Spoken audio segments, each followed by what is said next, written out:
因应安南区发生新冠肺炎家庭群聚传染，市府自6月28到6月30，伫安南国菜市场以及安西公有停车场设立筛检站，进行 PCR 扩大筛检，会当伫短短3天时间内筛检完成将近4000人。就要感谢生态团队、卫生局、警察局以及国菜市场人员共同的努力。市长委特特别前往现场关心，并表达感谢。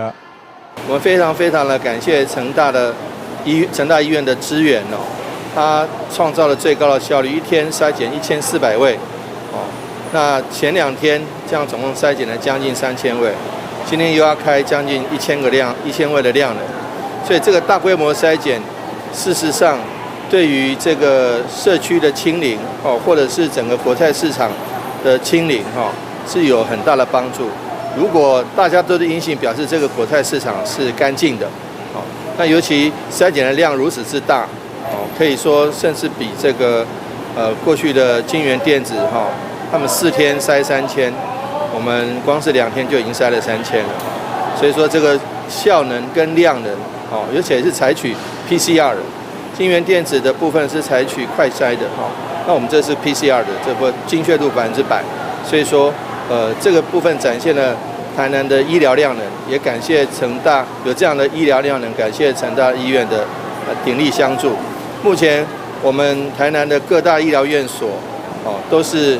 做好院内的管控哦，这个清零计划都执行得非常彻底。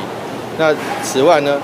医疗院所做得好，才能有这个量能够帮忙社区、帮忙民众哦、帮忙这个城市来做好防疫工作。那我们非常感谢我们的医护人员有这么样的用心，那也谢谢卫生局的同仁啊，这个可以说这几天在这个环境里面哈，虽然称不上是非常熬热，但是穿在那个防护衣就知道说非常热的哦。那他们这从早忙到晚哦，而且在最短的时间内把检体做这个筛检啊，做上机器服来做这个检测啊，那最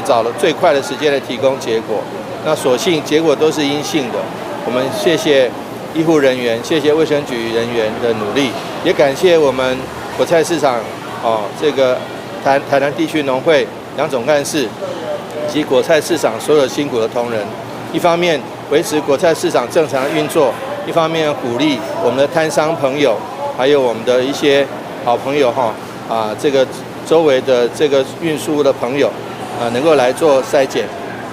一方面保护自己，一方面保护家人，这样的努力，我们都